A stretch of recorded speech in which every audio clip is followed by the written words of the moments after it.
Bien, bienvenidos nuevamente. Estamos ahora con la discusión número 3, que lleva por título Imperfecciones del arreglo atómico. Vamos a hablar entonces de esos defectos que aparecen en las estructuras cristalinas, defectos que ya estudiamos en la unidad número 3. Vamos a resolver 3 problemas. Cada uno de ellos tiene que ver con un defecto en particular, un defecto puntual. ¿Recuerdan cuáles son los defectos puntuales? Vamos a hacer un sondeo de si han revisado las clases. ¿Cuáles son los defectos puntuales? ¿Los escuchan? Cuando hay una vacante. Una vacancia, muy bien, ese es un defecto puntual, vacancia. ¿Qué más? Cuando hay un átomo sustituyendo a otro. Muy bien, el defecto sustitucional. Cuando hay un átomo... Impureza química. Cuando hay impurezas químicas, ajá. ¿Cómo se llama ese defecto? Bueno, el término de impurezas algunas veces uno lo ve desde el punto de vista negativo, ¿verdad?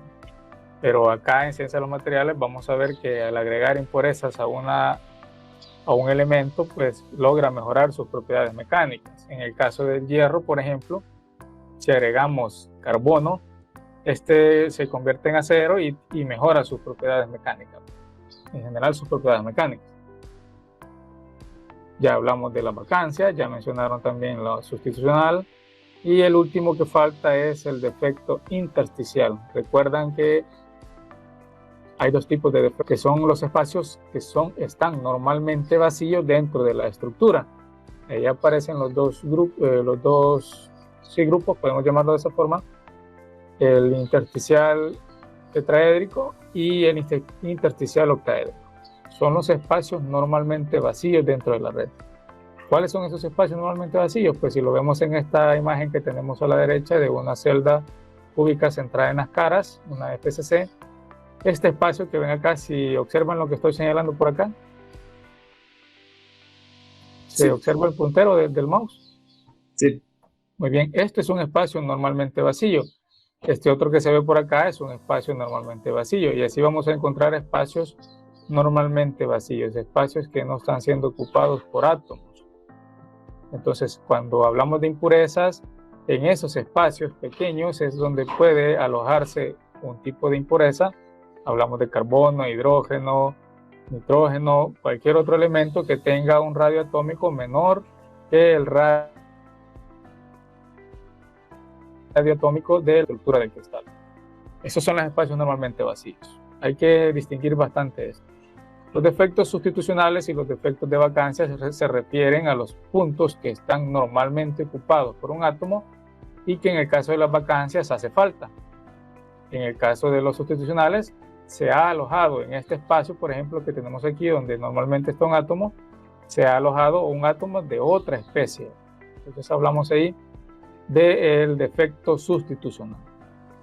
Vamos a hacer la distinción y esperemos que al final de la discusión quede claro la diferencia entre un defecto por vacancia, donde hace falta un elemento, un átomo o una especie, ¿sí? En términos generales, cuando hablamos de un defecto sustitucional y cuando hablamos de un defecto intersticial. Muy bien. Vamos a entonces trasladarnos a un archivo de PowerPoint para sobre este realizar la solución. Siempre con la ayuda de todos ustedes, a la mano siempre papel, lápiz y calculadora. Muy bien, ¿se visualiza la presentación por acá? Sí. Muy bien. El problema número 1 dice: considere una retícula de cobre con un promedio excesivo de vacancias en cada 100 celdas unitarias. ¿Cuál será su densidad? Y además de eso nos dice que comparemos este valor con la densidad. Muy bien, cuando hablamos de retícula, este término también asócienlo a estructura o celda unitaria. Es decir, que nos está pidiendo que consideremos la celda unitaria del cobre, la estructura cristalina del cobre, y esta tiene un defecto. ¿Cuál es ese defecto? ¿Se logra apreciar acá cuál es el defecto? De vacancia. Es una vacancia, es decir, que le hacen falta átomos a la estructura cristalina. Pero ¿cuántos átomos le faltan? Aquí nos da una fracción. Observen que nos dice que tiene un promedio, y este es excesivo. Este dato, incluso aunque parezca pequeño, es un defecto que es un número excesivo. Puede que los defectos sean menores a esto, sean menos las cantidades de átomos que hacen falta. Pero nos dice que hay una vacancia en cada 100 celdas unitarias. Y con ese dato nos pide calcular la densidad del elemento. En este caso es cobre. Entonces los datos que vamos a necesitar. Primero nos dice que tenemos una vacancia cada 100 celdas, ¿verdad? Es decir, que tenemos una fracción de 1 sobre 100 vacancias por celda. Ese es el dato importante. Además, debemos indicar que el cobre, según la guía de discusión, nos vamos a la guía de discusión donde aparece la referencia. Si observamos por acá el cobre, qué estructura cristalina tiene, vemos por acá en esta tabla resumen, tenemos el cobre con una estructura FCC, cúbica centrada en las caras, una masa atómica de 63.54 gramos mol, parámetro de red de 3.6151 Armstrong y una densidad teórica de 8.93. Con respecto a este valor es que vamos a calcular la densidad y la vamos a comparar. Muy bien, tenemos ya entonces esa información. Trasladémonos de nuevo a la presentación por acá y saquemos esa información. Tenemos una estructura FCC, entonces, ¿cuántos átomos por celda tiene una estructura FCC? 4. Son 4 átomos por celda, muy bien. Observen la importancia de ya llevar esto en la sangre, como dijimos en la discusión anterior. El parámetro de red nos mencionaba que tiene un valor de 3.6151. 6151 Armstrong. Rápido. A centímetros, ¿cuánto es esto? Por 10 a la menos 8. 3.6151 por 10 a la menos 8 centímetros. Muy bien, excelente.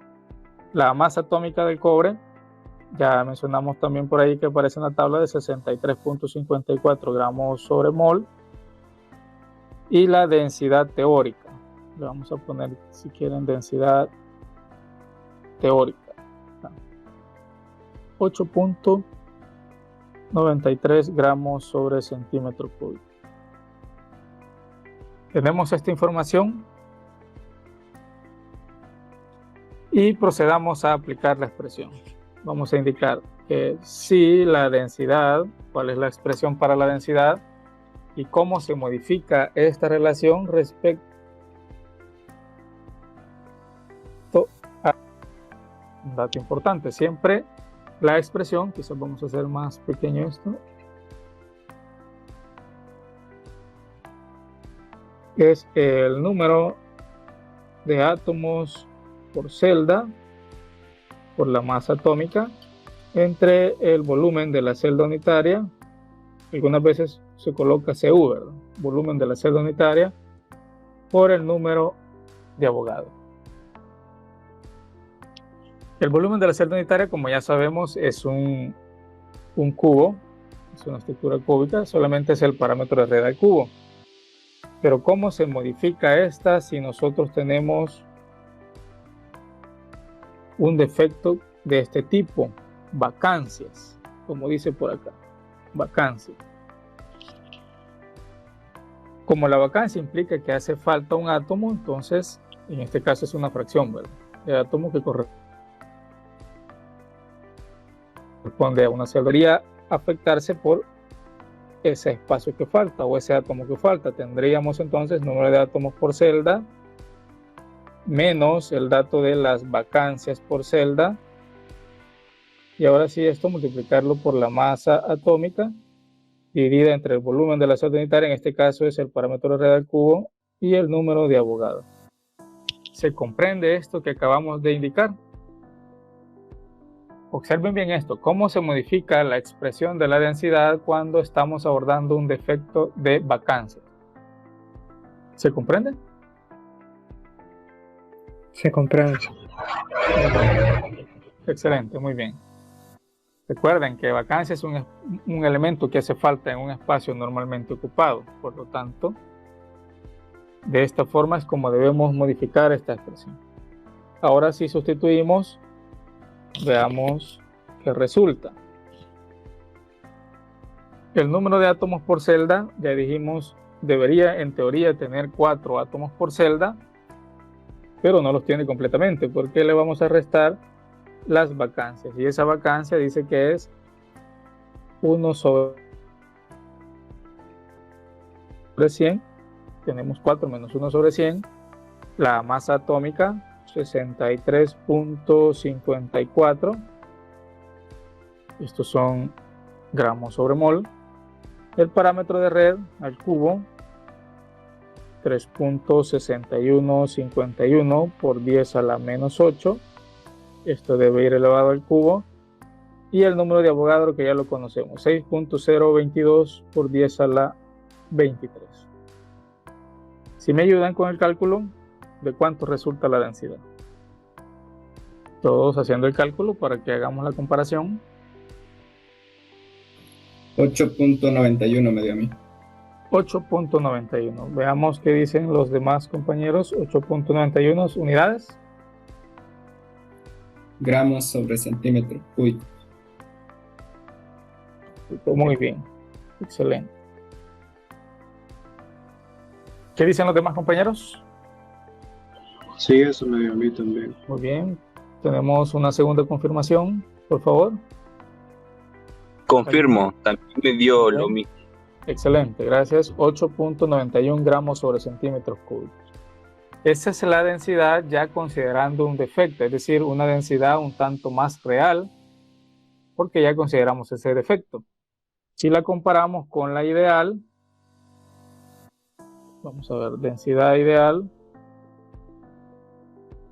por acá, densidad ideal, tiene un valor, como dice por acá, de 8.93 gramos sobre centímetro cúbico.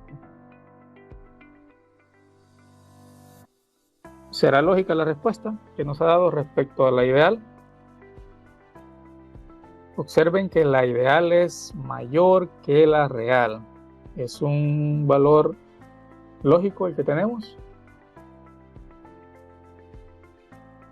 Recordemos la definición de densidad, masa sobre volumen. Es decir que en la condición real tenemos un poco menor la masa respecto al mismo volumen, a diferencia de la ideal, ¿verdad? Por eso es que tenemos un menor valor en la condición real que en la condición ideal. ¿Se comprende? Sí, ingeniero. Muy bien, excelente. Entonces aquí tenemos un primer problema de cómo abordar este defecto de vacancia. Recuerden, al número de átomos se le resta los valores que hacen falta o los espacios vacíos que tiene la celda cristalina. Problema número 2.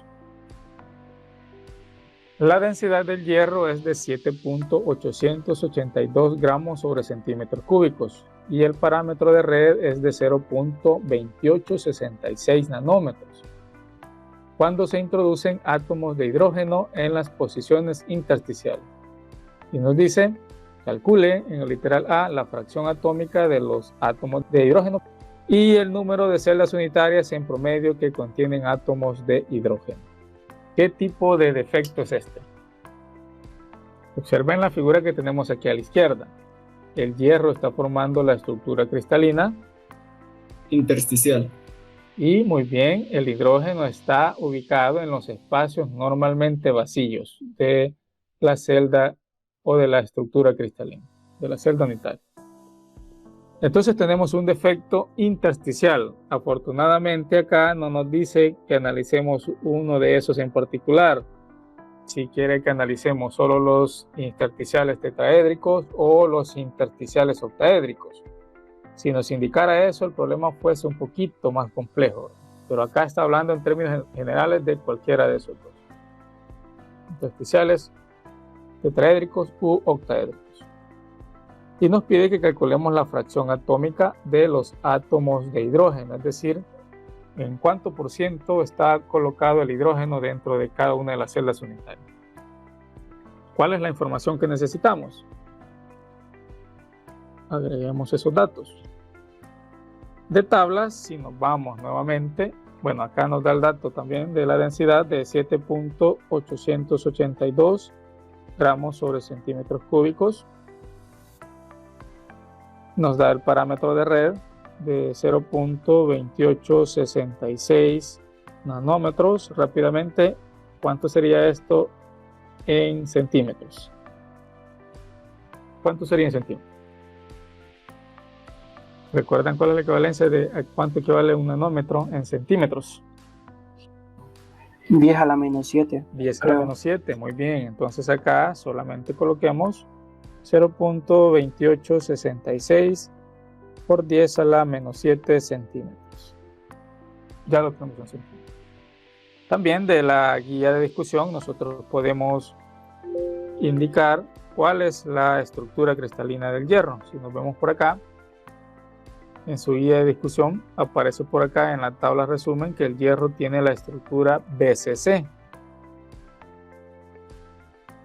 Bueno, y tenemos que colocar también el dato de la masa atómica del hierro, 55.847 gramos mol.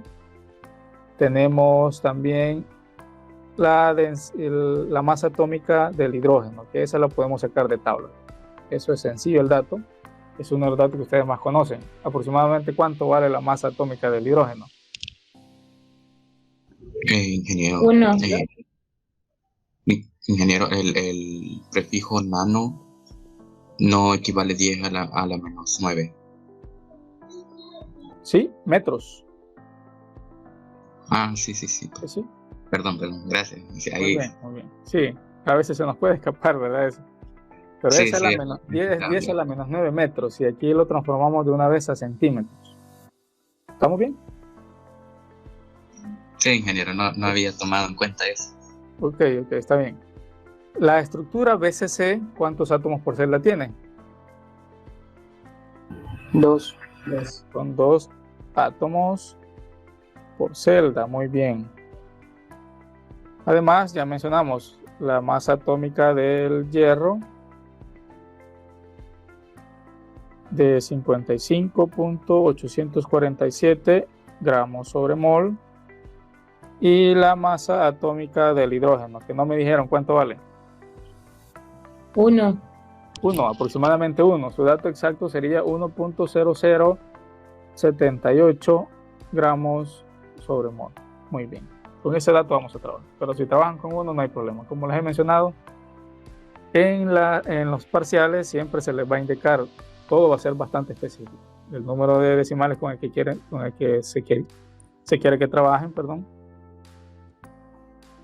Bueno. Bien, esa es la información que necesitamos. Entonces dijimos en el literal A, tenemos que la densidad, cómo se va a ver afectada cuando abordamos un problema de defectos intersticiales. En este caso, cuando se habla de defectos intersticiales, el número de átomos por celda no se mantiene con respecto al ideal. Es decir, si acá idealmente son 2 átomos por celda para el hierro, pero agregados a esto, observen que se está indicando el átomo de hidrógeno. Por lo tanto, la expresión para la densidad sería la siguiente: número de átomos por celda para el primer elemento. Aquí vamos a poner que el primer elemento es hierro por su masa atómica, pero también debe agregarse la impureza, y en este caso es hidrógeno. El número de átomos por celda, recuerden, impureza entre comillas, esto es para el hidrógeno, multiplicado por su masa atómica, y después, ahora sí, dividido entre el volumen de la celda unitaria. Vamos a ponerlo acá, volumen de la celda unitaria por el número de Avogadro. Observen que aquí ya se está considerando entonces los dos aspectos. Tenemos por los dos elementos químicos, el hierro y tenemos el hidrógeno. Es decir que el número de átomos por celda entonces acá va a ser mayor o menor respecto al ideal, si englobamos los dos elementos químicos. Sería mayor. Es mayor, ¿verdad? Muy bien, es mayor. Porque acá vamos a tener 2 átomos por celda del hierro y acá el número de átomos por celda de hidrógeno, que no sabemos. Debemos encontrarlo primero para encontrar su fracción. Bien.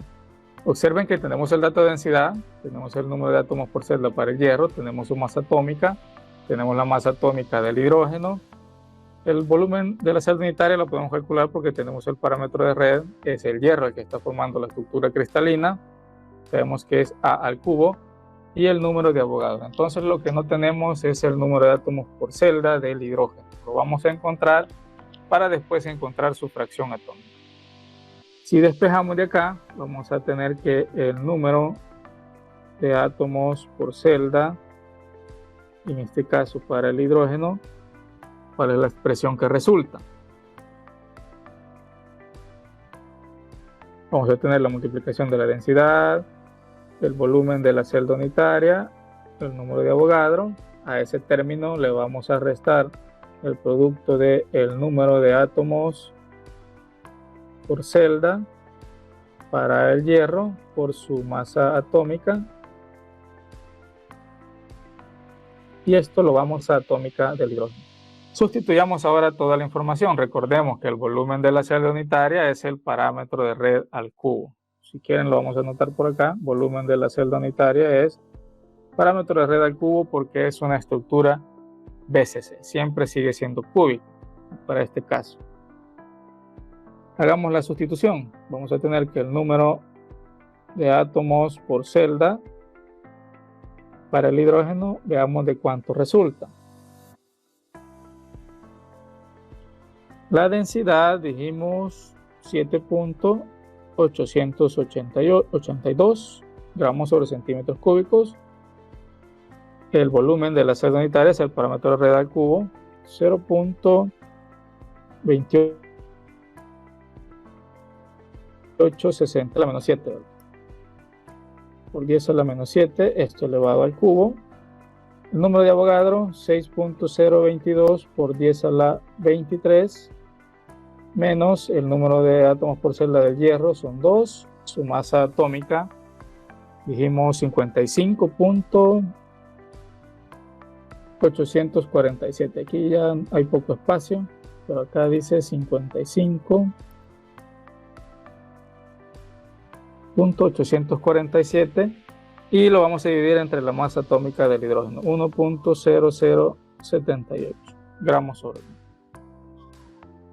Todos haciendo el cálculo, por favor, y me dicen cuánto es el número de átomos por celda para el hidrógeno. ¿De cuánto resulta? A mi me dio 0.044.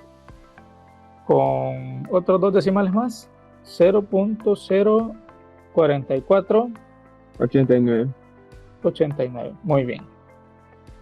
Estos son átomos por celda. Muy bien. Tenemos ese dato. Y ojo con interpretar esto como físicamente que así es, ¿verdad? Es decir, no, este dato, este número no está haciendo referencia a que estamos particionando el átomo, lo estamos desintegrando de tal manera que solo esa fracción le corresponde a la celda. Este es un valor promedio, ¿verdad? Valor promedio que asume muchas celdas unitarias y de esas muchas saca el promedio que corresponde a cada una. No es que físicamente estemos partiendo el átomo. Muy bien. Confirmen, por favor, este valor. Confirmo. Muy bien, Eso da. gracias. Correcto, muy bien, gracias. Tenemos el número de átomos por celda de hidrógeno. ¿Cómo nos va a servir este dato ahora para calcular la fracción atómica? Recuerden que una fracción atómica puede calcularse al igual que una fracción de masa o de peso, siempre conociendo la masa particular y dividiéndola entre la masa total por el 100%. En este caso sería el número de átomos en particular de la especie entre el número de átomos totales, y eso se multiplica por el 100% si queremos calcular en porcentaje, si no solo la fracción. ¿Cómo es esto entonces? Veamos. Vamos a poner por acá. Entonces, la fracción es, vamos a poner fracción de hidrógeno, sería el número de átomos de hidrógeno entre el número de átomos totales. ¿Cómo calculamos el número de átomos totales? Es sencillo. Este análisis es por celda unitaria, entonces acá deberíamos, entre el número, donde indicamos el número de átomos de hidrógeno, vamos a poner este valor de 0.04489, que son átomos por celda, entre el número de átomos totales, que sería la suma de los átomos del hierro. Ya sabemos que son 2 átomos por celda,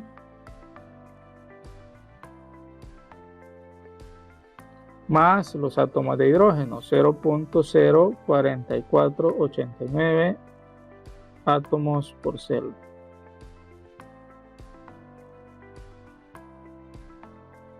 Al final de cuentas, esa unidad de celda se va a simplificar en los dos términos, aparece arriba y abajo, por lo tanto se simplifica y solo es una relación entre el número de átomos. De esto, ¿cuánto resulta la fracción? Todos, por favor, realizando cálculo y me dicen cuánto es este valor. 0.02195. 0.02195, muy bien. Dos confirmaciones de este dato, por favor. Confirmo. Muy bien. También me dio lo mismo. Excelente, gracias. Tenemos 0.02195. Observen que esa fracción es pequeñísima y corresponde de átomos de hidrógeno en una celda unitaria. Tenemos ya nuestra primera respuesta. En el literal B, ahora nos dice que calculemos el número de celdas por átomo de hidrógeno. Vamos a trasladarnos al enunciado para que comprendamos esa precisamente la interrogante. Nos dice por acá, problema 2, el literal B dice que calculemos el número de celdas unitarias en promedio que contienen átomos de hidrógeno, es decir, número de celdas por átomos de hidrógeno, o esa relación la que nos está pidiendo encontrar. Número de celdas por átomos de hidrógeno, tal y como la hemos planteado por acá. Número de celdas por átomo de hidrógeno. ¿De dónde sacamos esa relación? Vamos a poner por acá que si el dato que nosotros encontramos anteriormente es de 0.04489, estos son átomos de hidrógeno por celda, ¿qué podemos decir entonces acá? ¿Será que de esa información podemos Es el sacar? inverso. Es el inverso, muy bien, excelente.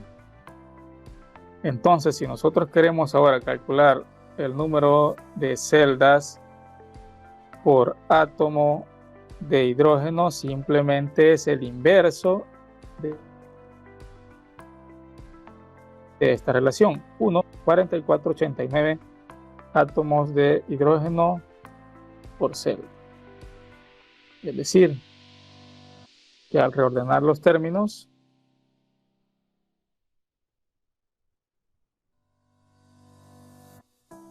quedan precisamente esas unidades. ¿Cuánto es 1 sobre 0.04489?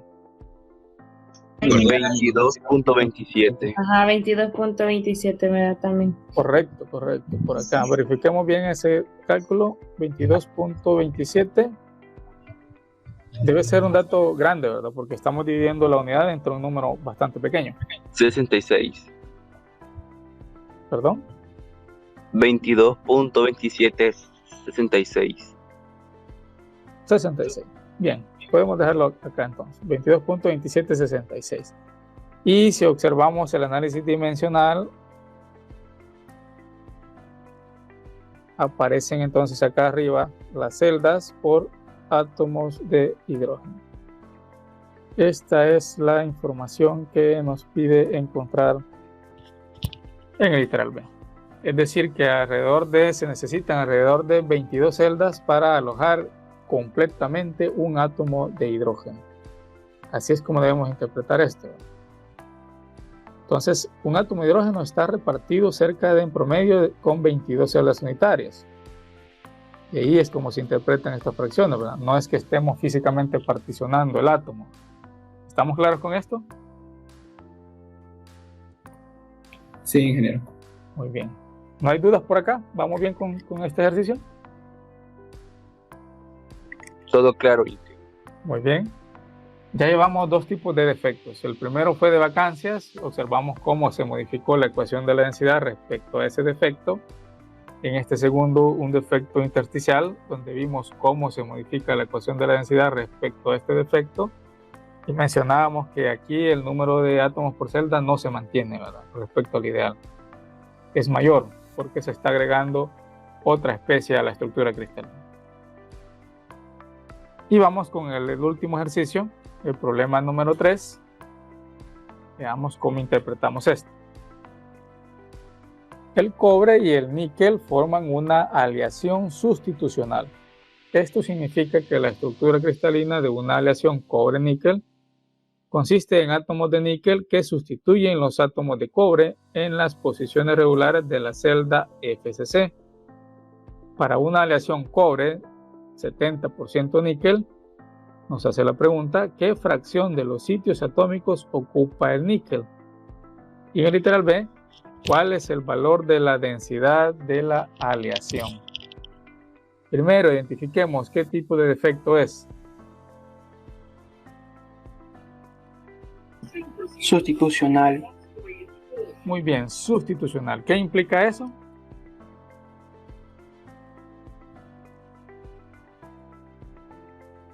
Como dice el enunciado, donde normalmente debería existir un átomo de cobre, que es el que tiene la estructura original, se visualiza el puntero del mouse acá, estoy señalando la figura. Sí, ingeniero. Sí. Bien, donde normalmente debería estar un átomo de cobre, está un átomo de níquel. Observen, en este caso es una cúbica centrada en las caras, como dice acá. Entonces en este átomo de centro de cara, donde debería estar normalmente el cobre, no está, sino que en su lugar está el níquel. En este otro, que es el punto de una esquina, donde normalmente debería estar el átomo de cobre, no está el cobre, sino que está siendo sustituido por un átomo de níquel. Y así algunos otros por acá. Entonces la pregunta es: ¿qué fracciones de los sitios atómicos ocupa el níquel? ¿Cuánto representa entonces ese aporte del níquel a esta estructura FCC del cobre? Y estamos recalcando esto porque debemos identificar también quién es el que forma la estructura cristalina original, si el níquel o el cobre. ¿Quién imaginarían ustedes que inicialmente formó la estructura FCC? Esto es clave. ¿Por qué decimos esto? Si me traslado a la tabla resumen de la guía de discusión, aquí van a observar ustedes que tenemos información tanto para el cobre así como para el níquel. Bien, mencionábamos que el cobre y el níquel, los dos tienen una estructura cúbica centrada en las caras. Observen FCC y FCC. Y de hecho eso debe cumplirse para poder formar una aleación, una solución sólida sustitucional, que la vamos a ver en la unidad número 5. Es un requisito que tenga la misma estructura cristalina, pero el cobre tiene su parámetro de red acá, distinto del níquel. Observen, son distintos los parámetros de red. Debemos identificar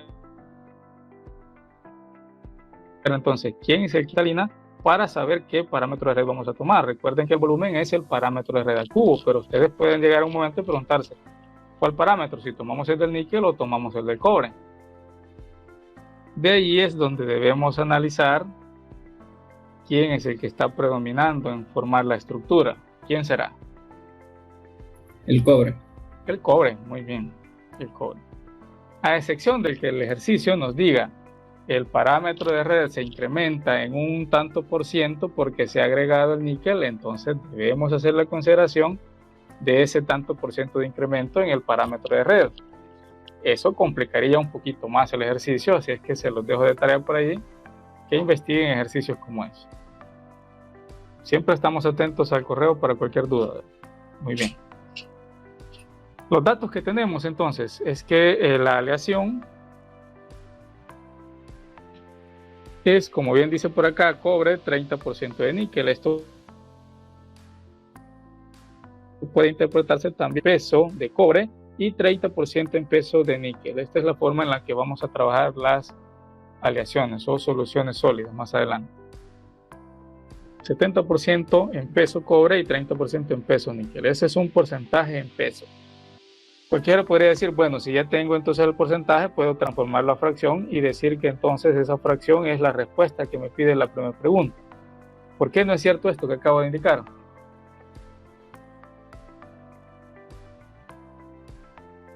¿Se comprendió lo que mencioné por acá? Si me está pidiendo la fracción de sitios ocupados por el níquel, cualquiera podría indicar acá, bueno, el porcentaje de níquel es 30%. Transformemos esto a fracciones y esa va a ser el valor de la fracción atómica que me está pidiendo la primera pregunta. ¿Por qué no es cierto esto? Y lo menciono porque esto es motivo de mucho error en los exámenes parciales. Observen que aquí me está indicando la fracción de los sitios atómicos, es decir, un porcentaje atómico debo trasladarlo a fracción atómica.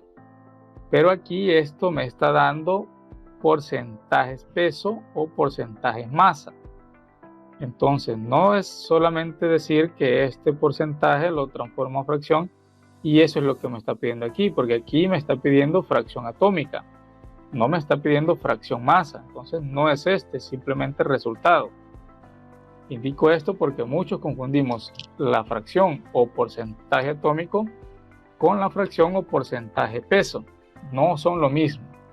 Algunas veces podríamos llegar a valores cercanos, próximos, muy cercanos, pero no son lo mismo. Es decir, si aquí tengo 30% en masa para níquel, no significa que ese mismo 30% va a ser atómico. ¿Está claro esto que acabo de mencionar? Fracciones distintas, eso es lo que quiero mencionar. ¿Se comprende? Sí, ingeniero. Muy bien. No es lo mismo una fracción atómica, no es lo mismo una fracción masa, no es lo mismo una fracción volumétrica. Hay que tener mucho cuidado con esto. Entonces, lo primero que vamos a hacer es, a partir de estas fracciones masa, encontrar la masa tanto para el níquel como para el cobre. Después de encontrar esa masa, transformar esa masa a átomos. Después de encontrar los átomos, entonces sí, esos átomos los vamos a transformar a fracciones atómicas. Ese es el camino a seguir.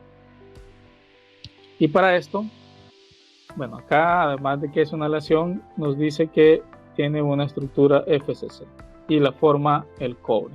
Esa es la que predomina, ya anticipamos esto.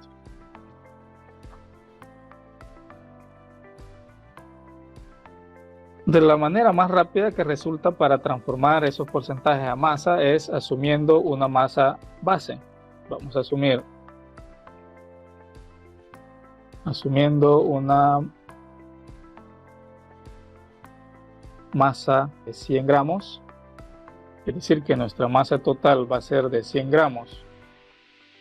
Vamos a convertir esos porcentajes peso a masas. Esto es, si quieren, porcentaje masa, para que no se nos olvide, y esto también es porcentaje masa.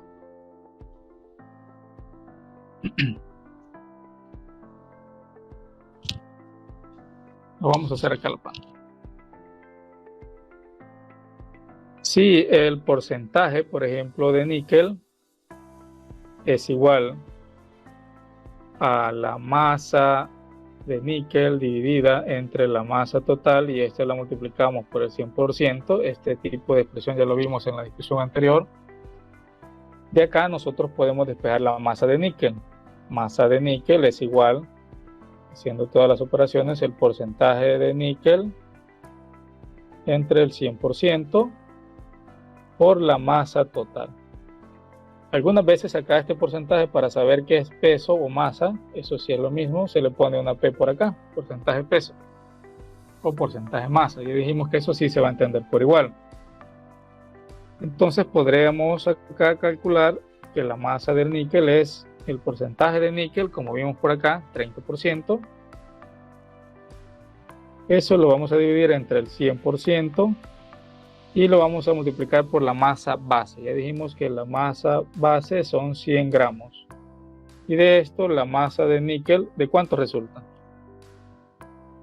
30 gramos. 30 gramos, muy bien. Lo estoy haciendo de esta forma bastante explícita para que se comprenda cuando ustedes están estudiando y no se pierdan. Cuando ya tengamos más práctica en esto, rápidamente nosotros podemos decir si la masa base es de 100, entonces si este es 30%, ya sabemos que son 30 gramos.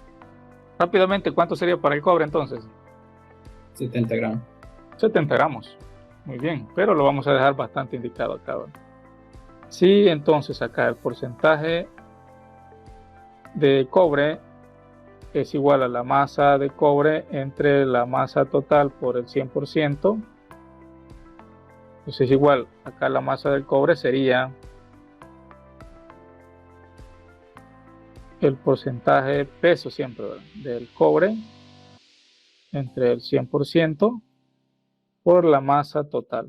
Es decir, que la masa del cobre aquí sería 70% entre el 100% por la masa base, 100 gramos. Y de aquí resulta lo que mencionaron ya por aquí, 70 gramos. Muy bien, ya tenemos la masa del cobre y tenemos la masa del níquel. Transformemos esas masas a átomos. ¿Cómo lo transformamos? ¿Recuerdan? Con el peso atómico y con el número de Avogadro. Correcto, muy bien. Transformando, vamos a poner por acá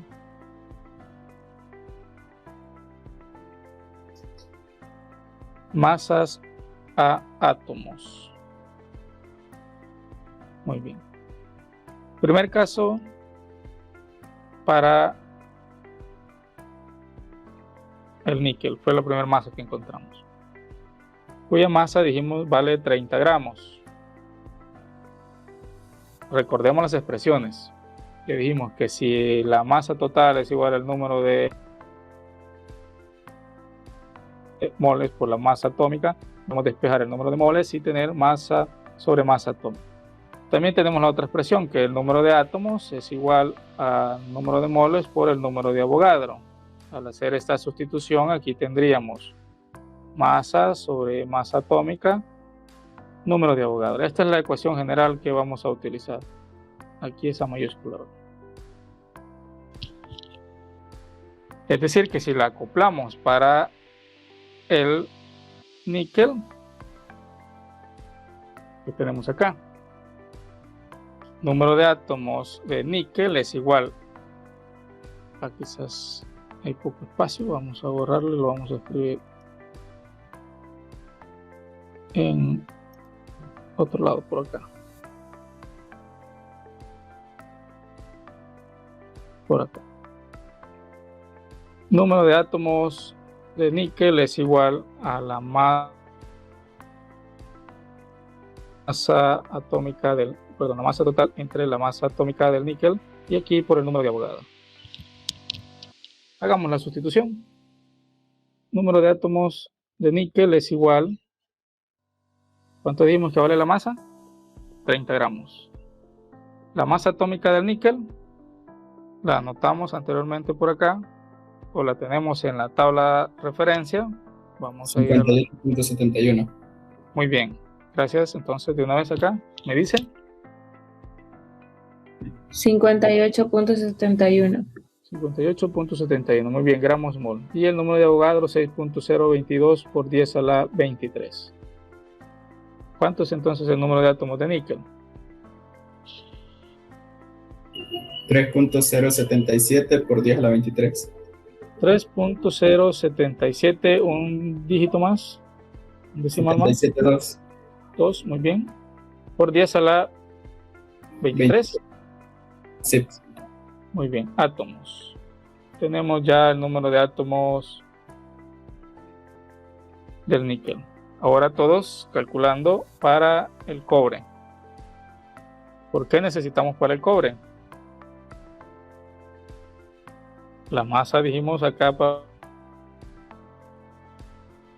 el cobre era de 70 gramos de átomos del cobre, sería acá la masa del cobre entre la masa atómica del cobre por el número de Avogadro. Si hacemos la sustitución, número de átomos de cobre sería masa de cobre, ya dijimos 70 gramos, masa atómica del cobre, ¿cuánto es? ¿Será este dato? 63.54. Sí.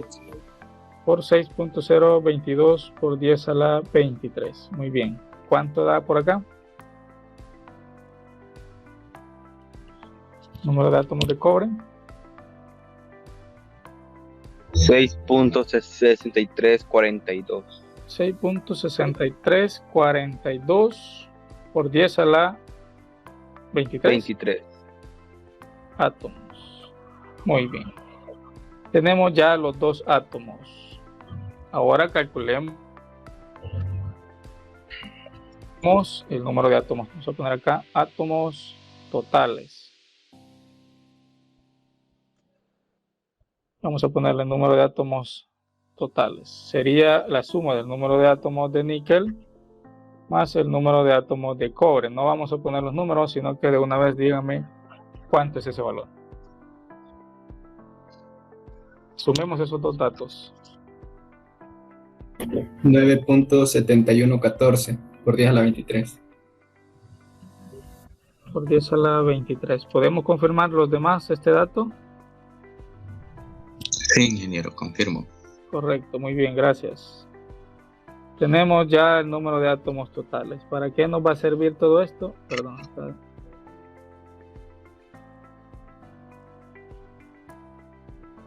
Ahora sí ya tenemos todo transformado a átomos, podemos calcular la fracción de átomos.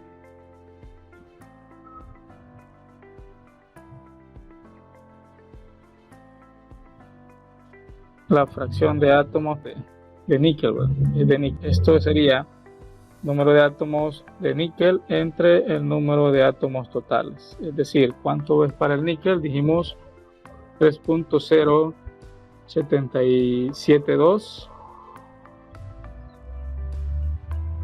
por 10 a la 23 y el total indicaron por acá 9.7114 por 10 a la 23. ¿Cuánto es la fracción de átomos de níquel? Y aquí van a descubrir que es distinta del valor de fracción peso o fracción masa. ¿Cuánto da? 0.31686. 0.3169 si quieren pongamos acá. Será así aproximado, ¿verdad? Sí. Muy bien, 3169. Observen que cambia. La fracción peso era del 30% y acá si lo hacemos a por ciento sería 31.69%. No es la misma entonces la cantidad de fracción peso que la fracción atómica. Mucho cuidado con esto. Eso es lo que quiero recalcar. ¿Se comprende?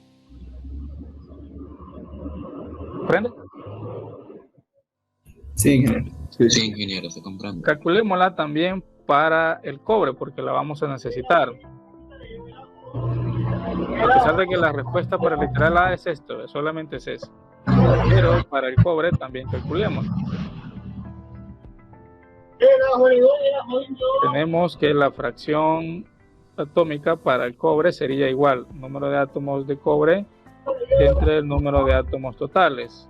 Ya dijimos que los átomos del cobre son 6342 por 10 a la 23 entre 9.7114 por 10 a la 23.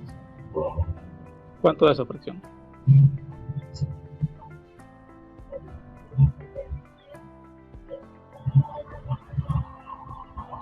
¿Cuánto da?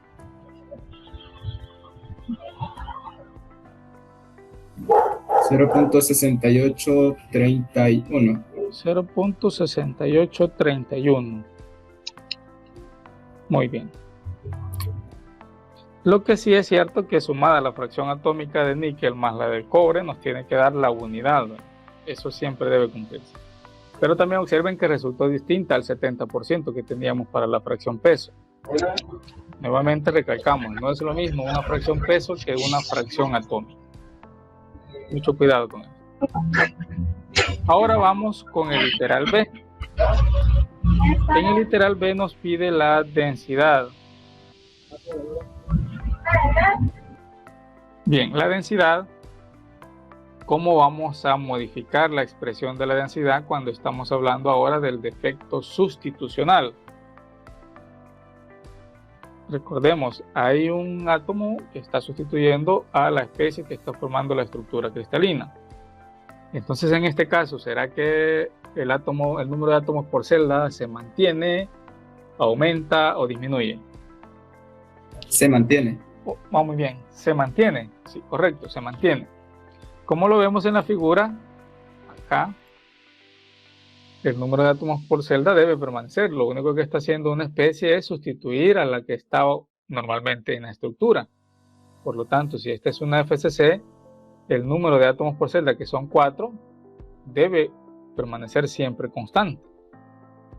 Este es un aspecto importante de cómo diferenciar este defecto de los demás, ¿verdad? El defecto sustitucional.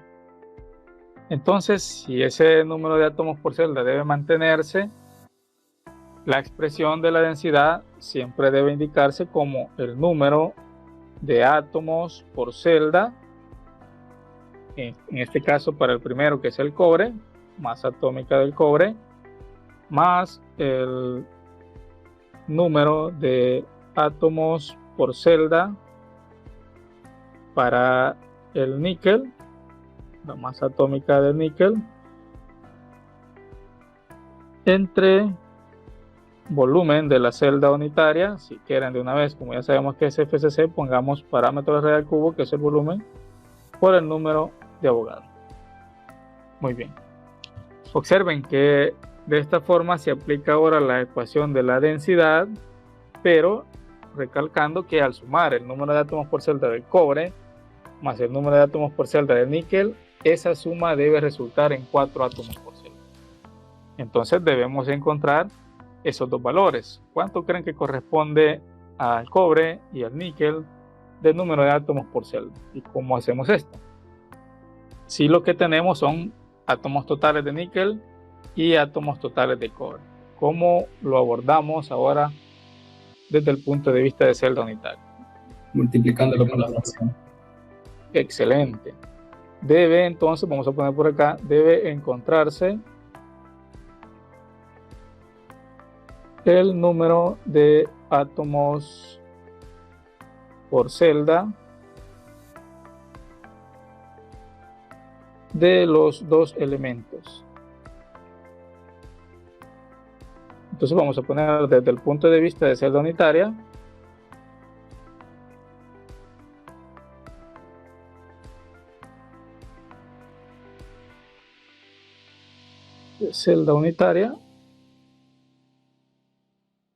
algo que sí es cierto es que las fracciones atómicas se van a mantener, ya sea si lo abordamos a nivel macroscópico o si lo abordamos a nivel de celda unitaria. Es decir, que ahora vamos a tener que el número de átomos totales es 4 átomos por celda. Estamos desde el punto de vista de celda unitaria. Entonces,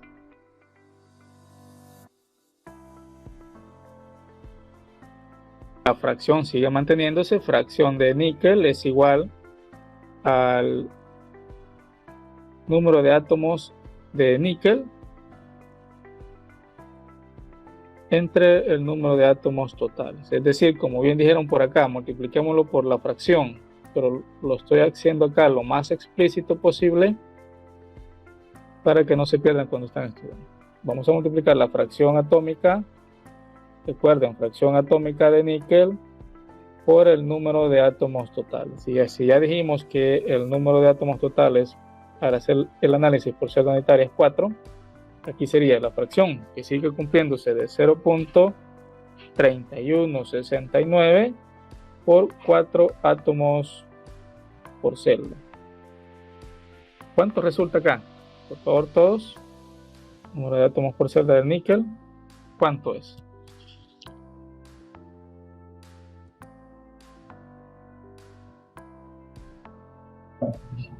$1.2676.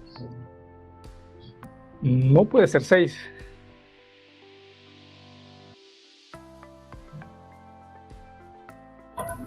$1.2676, dijo. Muy bien. Ah, perdón, quizás no le escuché los primeros términos. 2676. 1.76. Muy bien, excelente. Ahora sí. Átomos por celda. Pensé que solo 6 me había dicho, pero quizás se le cortó. Para el cobre, ¿cuánto sería? Para cobre. Igual, la expresión sería número de átomos de cobre, la fracción de cobre, fracción atómica del cobre, por el número de átomos totales. Es decir, la fracción nos resultó de 0.6831 y el número de átomos totales es 4. 4 átomos por celda. ¿Cuánto es entonces el número de átomos por celda de cobre? 2.7324. 2.7324. Muy bien. Átomos por celda. Ya tenemos esa información. Ahora sustituyámosla en la expresión de la densidad. Vamos a poner acá, recordando que la celda original la forma el cobre. ¿Por qué? Porque está en su mayor proporción. Aquí la celda original. Entonces el parámetro de red que vamos a tomar es el parámetro de red del cobre. Densidad. ¿Cuál es la ecuación que dijimos? Número de átomos sería el número de átomos del cobre, como bien lo escribimos acá, número de átomos del cobre por la masa atómica del cobre. ¿Cuánto dijimos el número de átomos de cobre? 2.73, ¿cuánto? 24. 24. Su masa atómica de la tabla periódica o de la tabla de referencia que tenemos ahí, el dato que anotamos, 63.54. 63.54, muy bien. Más ahora el número de átomos por celda para el níquel, 1.2676, ¿verdad? Sí. Por la masa atómica para el níquel, 5871, ¿estamos bien? ¿Ese es el dato? Sí. Entre el volumen, que ya dijimos que es el parámetro de red al cubo, y el que vamos a tomar es el del cobre. ¿Cuál es el parámetro de red del cobre? Es en la tabla que tenemos por ahí. 3.6151. 3.6151 por 10 a la menos ¿cuánto? Menos 8. Menos 8 centímetros, porque el dato que aparece ahí está en Armstrong. Entonces tenemos 3.6151 por 10 a la menos 8, esto también elevado al cubo, y acá por el número de Avogadro, 6.022 por 10 a la 23. Todos operando y me dicen cuánto es el valor de la densidad.